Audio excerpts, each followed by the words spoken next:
This video is once again sponsored by Mayhem.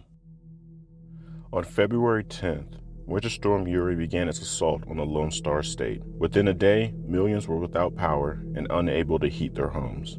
As the week progressed, millions more faced water and food shortages. When the lights finally did come back on, days later, the full scope of the disaster became clear. The Texas power grid came dangerously close to complete and total collapse, and a humanitarian crisis on the scale of Katrina or worse had barely been avoided. The blame game continues to this day amongst politicians and other officials.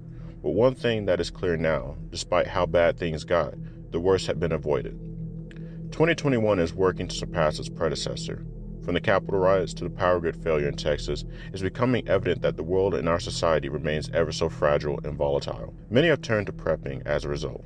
But I know from experience that prepping is difficult, and if one starts the way I did, uneducated and ignorant to what it would require, they might give up entirely. One of the key topics of disaster preparedness is food and water. In many videos across the platform, the newbie prepper is advised to start their prepping journey by putting together a food storage plan where they buy gradually more and more until they have months of food and water stored up. While a good basic start, I find in my opinion that this isn't exactly the best way to start. While relatively simple on paper, putting together a consistent food plan where you're dealing with months of food is tedious and frustrating. Now, if you're like me, you don't have thousands of dollars in space to drop on extensive food storage and water supplies.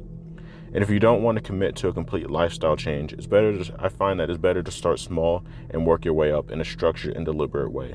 So in this video, we'll discuss putting together and managing a small emergency food supply kit that can sustain you and your family through your typical 72-hour to 2-week emergency disaster situation.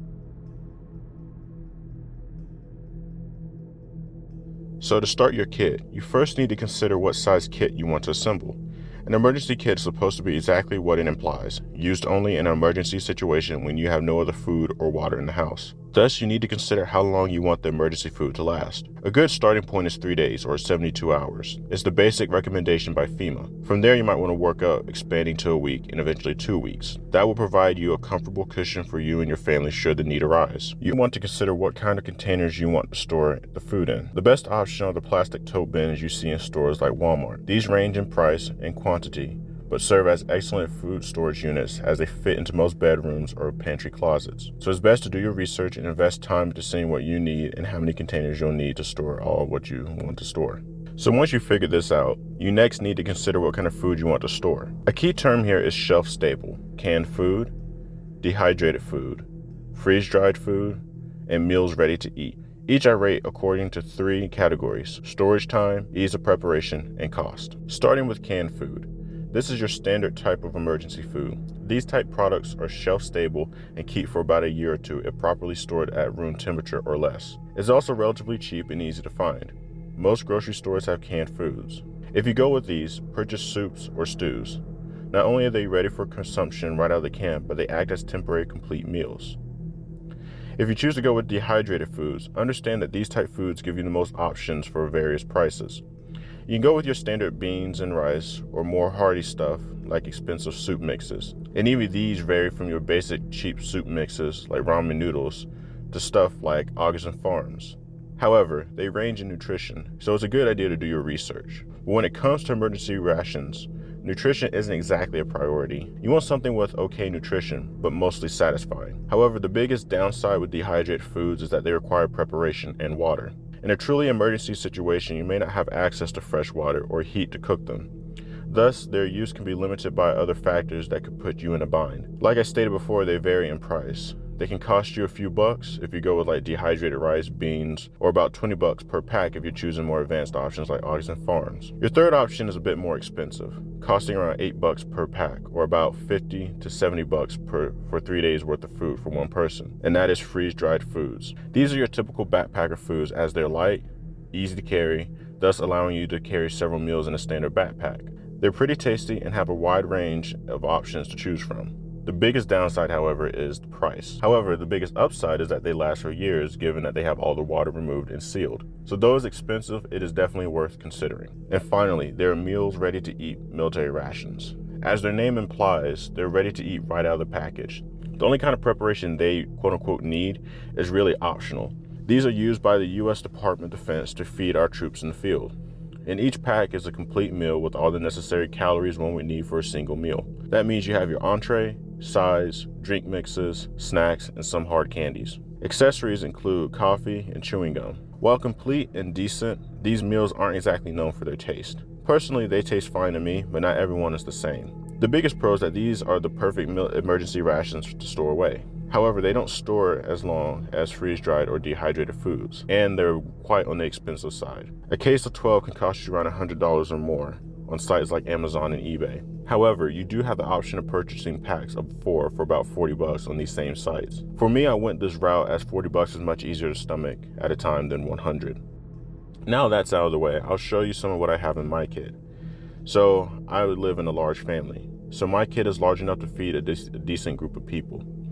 In my personal kit, I decided to include various kinds of food. As you can see here, I have ramen noodles, dehydrated soup mixes, stews, etc., etc. These are my go-to meals in the event food is limited, but we have other things to supplement or add on. They're meant to sort of help sustain us, as long as water is plentiful. However, these MREs are meant for a situation where the family is trapped in the house and food or water has run out and this is all we have left. Now, all these items here last for a few years, so rotating them out is a must. Ramen and other soups I have here are cheap, easy to prepare and eat, thus easiest to rotate. The MREs are not cheap, thus I don't keep too many of them, and I do my best to store them in optimal conditions to make them last longer. And as you see here, I store them in the Sterilite container. Given the MREs are the heaviest ones here, I store them in the heavy-duty containers, but these make storing them easy and convenient. And if it becomes necessary, they make it possible to bug out with them in an easy enough fashion. Before I close this video out, there's one other subject I want to cover, and that's eating accessories. Things like plastic forks, spoons, paper plates, and metal trays. These are commonly overlooked things that you should include in your kits. Unless you're just eating MREs, you need something to eat your food with and put it on. And given you have no idea what situation you'll find yourself in, is why you may even want to consider alternate ways to prepare your food. If the electricity fails like we saw in Texas and didn't come back on, you likely won't be able to use your stove. Finding a way to use fire or purchasing a fueled camp stove could be the difference between living or dying in one of these situations. This is why I made a point for you to consider what food items you want to store, because the aim is simplicity. You want to be able to prepare your food and eat it with little to no difficulty. This is by no means an ultimate guide to emergency food storage. It is meant to help those who are new to this and better prepare them for disaster situations, as well as shine light on some possible ways to go about putting together your own emergency food supply kit. In the future, you want to focus on establishing a large food storage plan that involves rotating foods that you already eat and things that are not as expensive. But that's a video for another time. As I say before, make sure you stay aware, stay prepared, and stay vigilant. This is the Clear and Present Prepper signing off.